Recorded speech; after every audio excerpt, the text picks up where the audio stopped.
Alléluia. Et par la grâce du Seigneur, aujourd'hui, peut-être et les jours suivants, nous allons étudier cet enseignement que nous avons intitulé « Les choses qui leur sont arrivées ».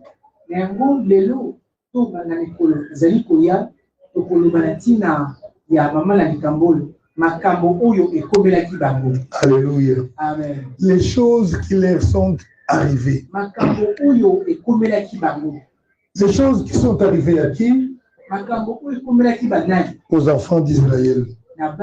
Les enfants d'Israël sont une référence pour nous. En ce qui concerne le culte de Dieu. En ce qui concerne les services de Dieu. Parce que ce sont eux qui ont connu le Seigneur avant tout le monde. Ce n'était pas par leur force, mais le Seigneur s'est manifesté premièrement à eux. Ce sont eux qui ont fait l'alliance avec Dieu. Alléluia. Amen. Et après, le Seigneur nous a intégrés dans cette alliance-là. Les choses qui leur sont arrivées. Dans leur parcours, beaucoup de choses leur sont arrivées. Et nous allons étudier certaines choses qui sont importantes pour nous aussi.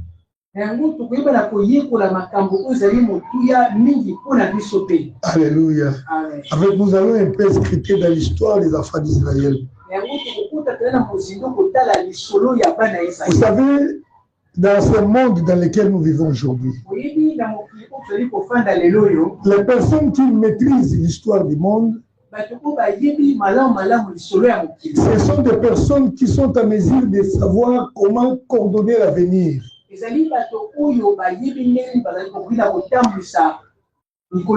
Parce que si tu ne connais pas d'où tu viens, si tu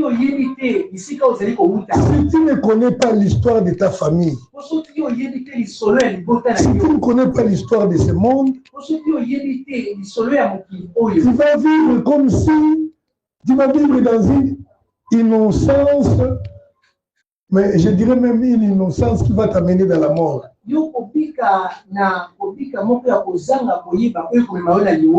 Alléluia. Amen. Même dans le monde politique, ceux qui font bien la politique, ce sont des gens qui maîtrisent l'histoire.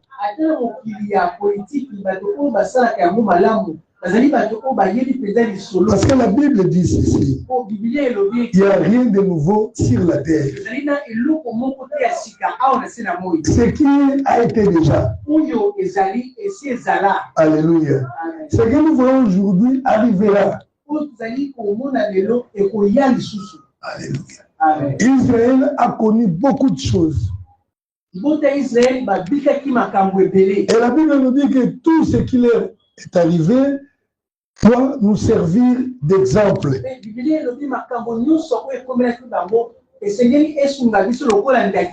Alléluia. C'est donc nous lisons dans le livre de 1 Corinthiens au chapitre 10. À partir du verset 1er jusqu'au 12e verset. Alléluia. Je lis au nom du Seigneur Jésus-Christ. Frères, je ne veux pas que vous ignorez que nos pères ont été sous la nuée et qu'ils ont tous passé au travers de la mer. Qu'ils ont tous été baptisés à Moïse dans la nuée et dans la mer. Et qu'ils ont tous mangé les mêmes aliments spirituels. Et qu'ils ont tous bu le même breuvage spirituel. Car ils buvaient à un rocher spirituel qui les suivait. Et ce rocher était Christ. Mais la plupart d'entre eux ne firent point agréable à Dieu, puisqu'ils périrent dans les déserts. Or, ces choses sont arrivées pour nous servir d'exemple, afin que nous n'ayons pas de n'ont pas de mauvais désirs comme ils en ont eu. Ne devenez point idolâtres comme quelques-uns d'eux, selon qu'il est écrit. Les peuples s'assit pour manger et pour boire. Puis ils se levèrent pour se divertir. Ne nous livrons point à l'impudicité, comme quelques-uns d'eux se livrèrent, de sorte qu'il en tomba 23 000 à un seul jour. Ne tentons point le Seigneur comme les tentèrent quelques-uns. C'est quelques-uns d'eux qui périrent par les serpents. Ne murmurez point comme murmurèrent quelques-uns d'eux qui périrent par l'exterminateur. Alléluia. Amen. Verset 11. Ces choses leur sont arrivées pour servir d'exemple. Elles ont été écrites pour notre instruction à nous qui sommes parvenus à la fin des siècles. Ainsi donc, que celui qui croit être debout prenne garde de tomber. Alléluia. Amen. Les choses qui leur sont arrivées. Donc les enfants d'Israël ont vécu des choses. Et ici la Bible précise que les choses qui leur sont arrivées ont été écrites pour nous servir d'exemple. À nous qui vivons dans ces derniers temps. Parce que si le Dieu que nous servons, c'est le même Dieu qu'ils ont servi, si nous branchons comme eux, nous allons subir le même sort qu'ils ont subi.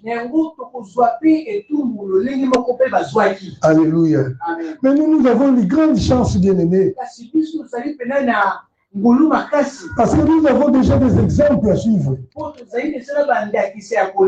Nous voyons déjà les chemins. Nous savons que telle personne a fait ces chemins et il est arrivé à ceci. Mais peut-être ils n'avaient pas de modèle. Ils n'avaient pas d'exemple. Ainsi donc, bien aimé, je vous dis encore une chose. Notre condamnation, si nous tombons, notre condamnation sera très grande.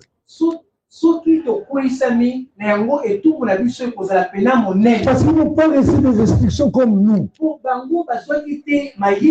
Et nous avons plein d'exemples. Donc, nous, si nous partons en enfer, je peux dire que ça serait par notre propre volonté. Alléluia. Amen. Parce que nous ne manquons de rien. Nous avons plusieurs histoires dans la Bible. À un certain moment, le Seigneur insistait. Il leur disait, écrivez toutes ces choses.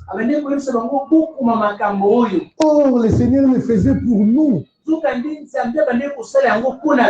que ça pouvait passer comme ça et puis ça se disparaît comme si de rien n'était. Mais il leur demandait d'écrire toutes ces choses-là. Pour toi. Alléluia. Amen. Donc si tu rates l'avènement du Seigneur, il ne faut pas dire que non, Seigneur, moi je ne savais pas. Parce que tu as la Bible. Même si nous n'avons jamais prêché sur ce thème-là, parce que nous n'avons jamais interdit à une personne de lire sa Bible, tu seras donc condamnable. Alléluia. Amen. La Bible nous raconte ceci. Ça, c'est l'apôtre Paul qui parlait à ce frère israélite. Il dit,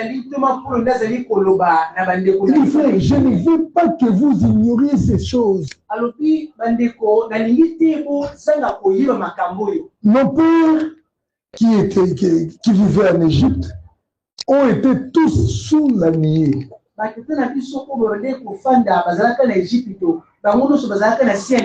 Et tous sont passés par la mer.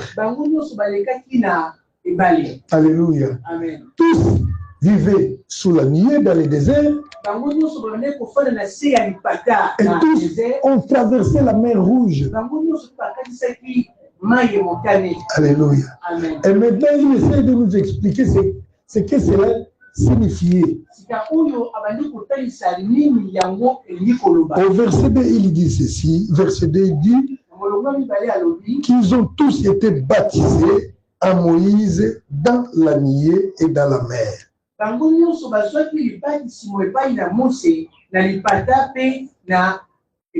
Alléluia. Amen. Nous savons tous qu'ils avaient traversé la mer Rouge. Mais ici, l'apôtre Paul nous donne une révélation. Que cette traversée-là, tout, constitue pour eux le baptême d'eau. Alléluia. Amen. Voilà pourquoi ils disent qu'ils ont été baptisés en Moïse par la mer, dans la mer.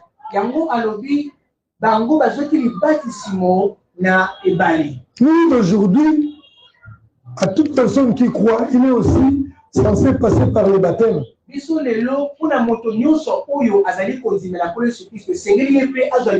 Alléluia. Amen. Et il traversait comme ça dans la mer. Vous connaissez bien cette histoire que le Seigneur avait arrêté, avait divisé en deux la mer et ils ont traversé au-dedans à pied sec.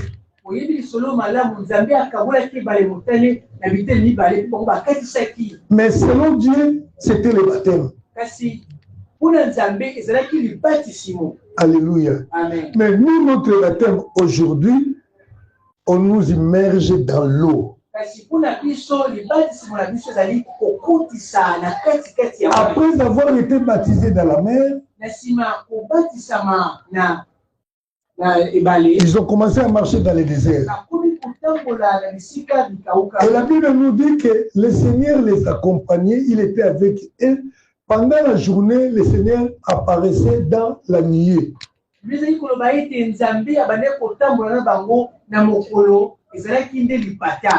Israël a marché, tous les jours il y avait la nuée sur la tête.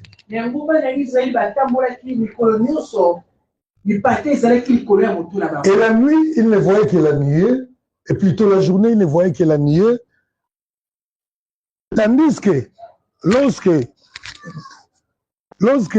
la nuit arrivait, cette nuée s'est changée en lumière. C'était une grande lampe.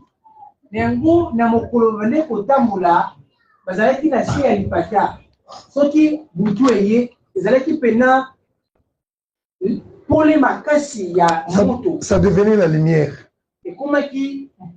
pour les éclairer. Alléluia. Amen. Et la Bible nous renseigne encore que cette nuée représente le baptême du Saint-Esprit.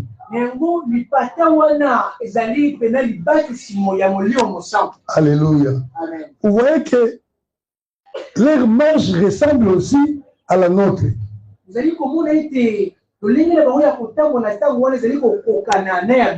Parce qu'il y a un baptême qui a été promis, le Seigneur dit que celui qui croira sera baptisé, sera sauvé.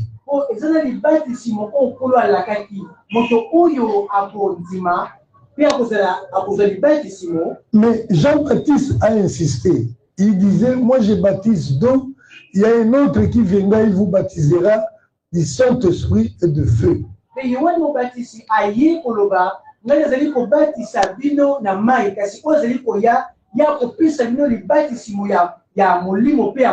Alléluia. Amen. Et le Messie, donc, tu as été baptisé dans l'eau, au nom du Seigneur Jésus-Christ, il te reste encore un autre baptême. Le baptême du Saint-Esprit. Là, ce n'est plus Papa Théo qui va te baptiser. Alléluia. Amen. Cette fois-là, c'est l'affaire de Dieu lui-même. Lorsqu'il aura constaté que tu es prêt, que la repentance était réelle, la conversion est vraie, c'est dans ce moment-là qu'il te baptise. Alléluia. Amen. Et cela a aussi des signes. Et même si tu n'as jamais été baptisé du Saint-Esprit,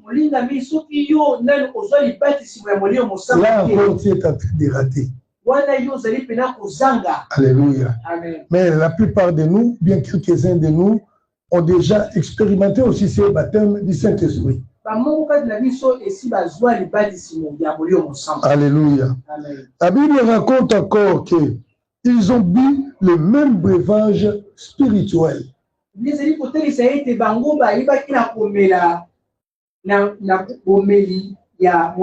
Car ils buvaient à un rocher spirituel qui les suivait.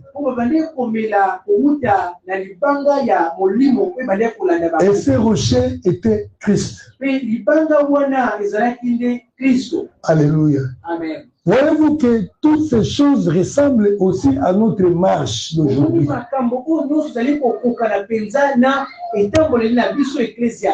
Alléluia. Amen. Après avoir été baptisé d'eau et du Saint-Esprit, le Seigneur est censé être avec nous jusqu'à la fin des temps. Alléluia. Amen. Il doit nous accompagner. Et tout à l'heure, nous avons même entendu par une prophétie ici, lors de notre culte à l'église, le Seigneur dire qu'il est ici avec nous.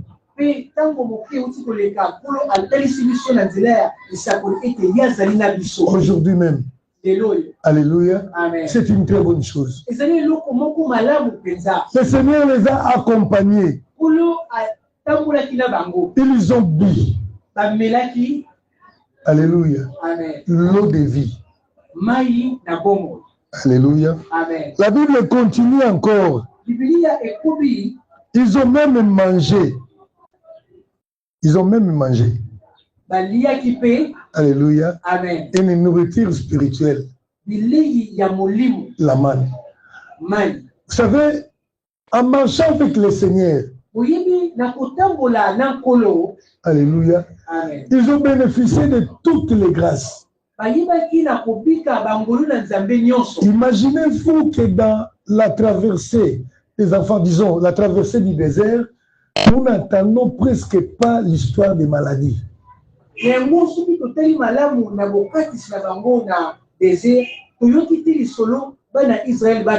Alléluia. Amen. Nous n'entendons presque pas l'histoire de la pauvreté, des manques de quelque chose, de la nourriture ou autre.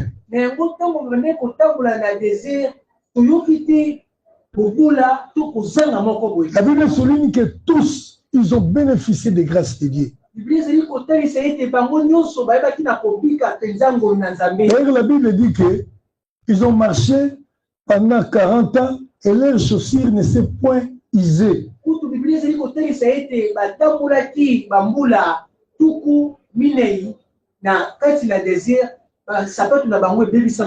Même leurs habits, c'était vie de miracle. Ils ont bénéficié des grâces de Dieu, des miracles de Dieu.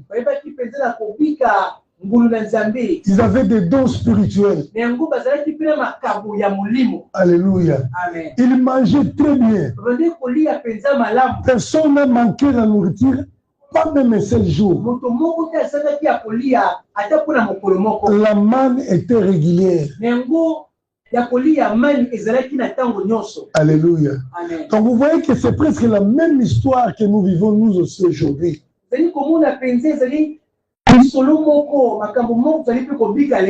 Alléluia. Amen. Nous marchons avec le Seigneur. Nous vivons avec le Seigneur. Le Seigneur répand ses grâces au milieu de nous. Il répand ses bénédictions au milieu de nous. Nous vivons le miracle de Dieu. Alléluia. Amen. Il y a beaucoup de gens qui ont bénéficié des guérisons spectaculaires. On a vu des miracles dans nos vies. Alléluia. Amen. Mais au verset 5, la Bible souligne ceci. Mais la plupart d'entre eux ne firent point agréable à Dieu. Ils périrent dans le désert. Alléluia. Mais je vous dis encore une chose. Le Seigneur est bon. Il est d'amour. Alléluia. Amen. Les grâces que nous bénéficions du Seigneur ne signifie pas que nous sommes justes. Alléluia. Amen. D'ailleurs, la Bible dit qu'il sort, il fait luire son soleil sur les bons comme sur les méchants. Il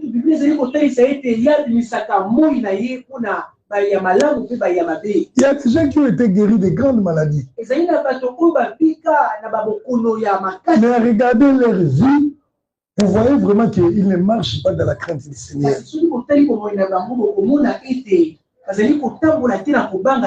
Alléluia. Amen. Les enfants d'Israël en quittant Égypte, et la finalité, ce n'était pas de manger, de boire, mais c'était d'arriver à Canaan.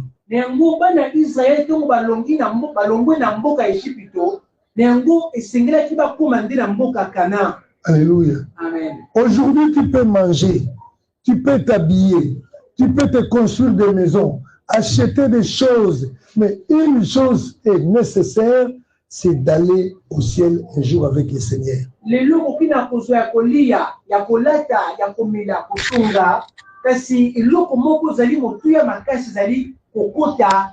la Bible dit malheureusement, la plupart d'entre eux périrent.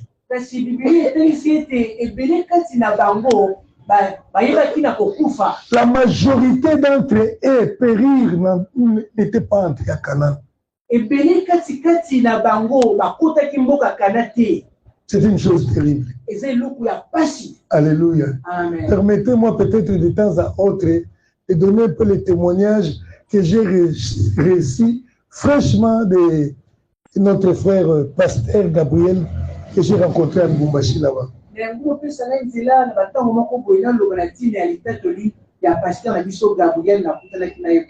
Il viendra ici un jour, vous allez le voir. Mais avant cela, vous allez d'abord vivre les témoignages que j'ai enregistrés.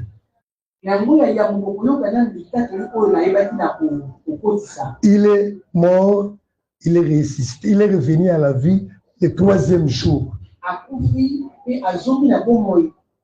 Lorsqu'il donne son témoignage, il cite les noms. Les médecins sont encore vivants. L'hôpital est encore là. Cela s'est passé en 2012.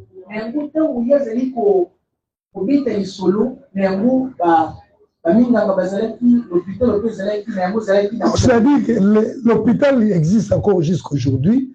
Les médecins sont encore là. Toutes les personnes qui l'ont vu, qui connaissent cette histoire sont encore là. Donc, c'est-à-dire, si vous doutez, vous pouvez aller les voir.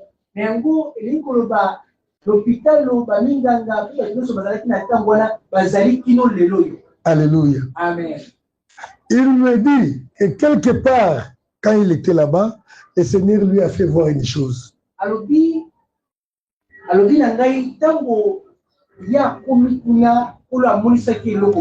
Il s'est retrouvé sur un chemin où il y avait des chemins. Donc, dans un carrefour, il y avait des chemins, l'un à gauche, l'autre à droite. Il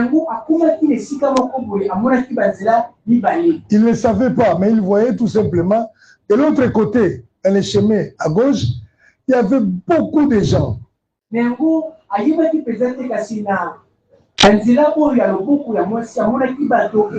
y a beaucoup de gens qui passaient là. Alléluia. Il y avait une barrière, mais la barrière était ouverte. Donc, il n'y avait même pas le temps de fermer la barrière parce que tout le temps, il y avait des gens qui passaient.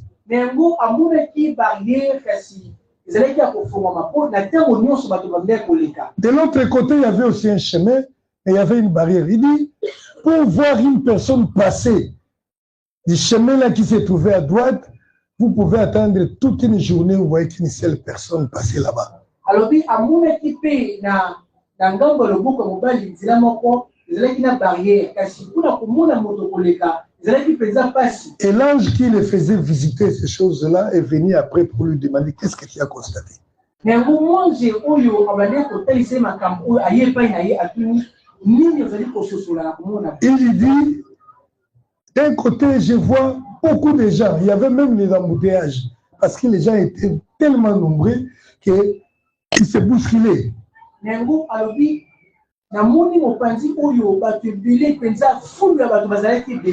de l'autre côté, il n'y a que peu de gens.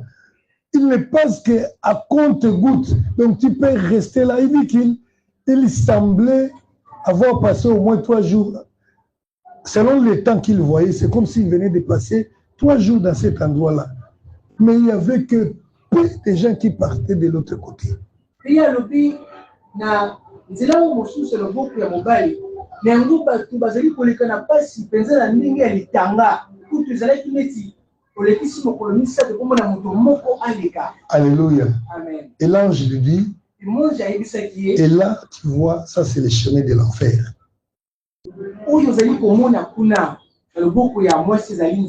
Toutes les personnes que tu vois aller là-bas, ils vont en enfer. Et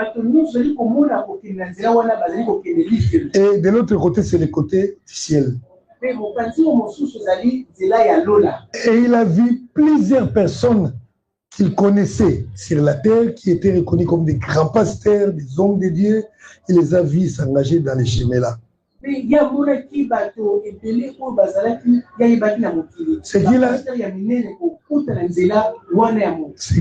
qu'il a vu par la suite, nous allons entendre ça dans les témoignages. Alléluia. Bien aimé, c'est la même réalité. C'est ce qui va se passer aussi. Ils étaient sortis nombreux, les enfants d'Israël, mais parmi les grandes personnes ayant plus de 20 ans de ceux qui étaient sortis,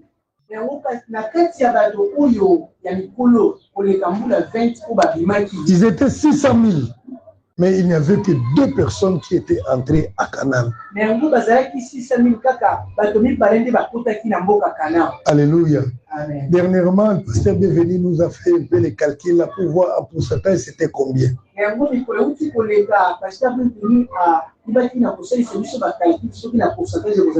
Même Moïse n'était pas entré. Alléluia. 2 seulement. La Bible dit que les choses qui leur sont arrivées doivent nous servir d'exemple. C'est ça l'enseignement que nous sommes en train de donner, que nous avons intitulé les choses qui leur sont arrivées. Mais nous avons de la chance.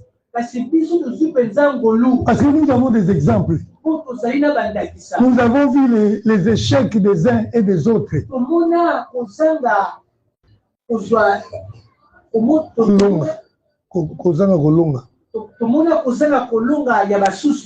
Alléluia. Amen. Et nous savons comment faire pour ne pas tomber dans l'échec. Nous savons comment faire pour vaincre. Ne dormez pas, bien-aimés.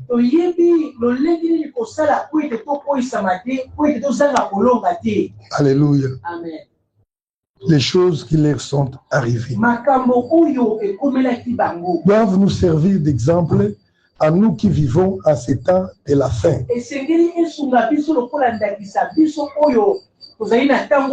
Parce que c'est le même Dieu là que nous servons qu'ils ont servi aussi.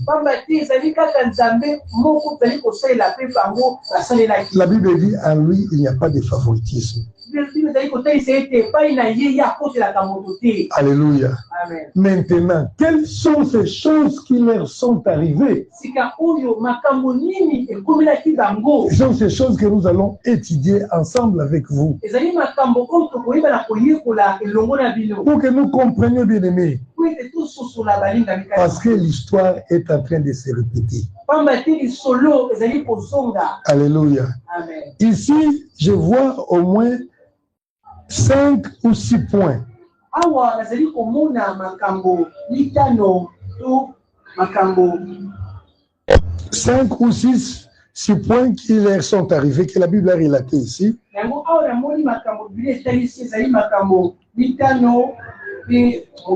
Ce sont ces choses que nous allons expliquer. Alléluia. Si vous ne maîtrisez pas les chiffres en lingala, dites-les en français. C'est facile pour tout le monde. Alléluia. Amen. Premièrement, ici, on nous parle de l'idolâtrie. Verset 7. Deuxièmement, on nous parle de l'impudicité. Ça, c'est le verset 8. Nous sommes dans 1 Corinthiens chapitre 10. Encore, troisièmement, on nous parle de la tentation, tenter le Seigneur. Verset 9. On nous parle encore de murmures contre Dieu. Alléluia. Il y en a combien là-bas? Je vois ces 4. Alléluia. Ce sont les points que nous allons explorer parce que la Bible dit ces choses qui leur sont arrivées doivent nous servir d'exemple.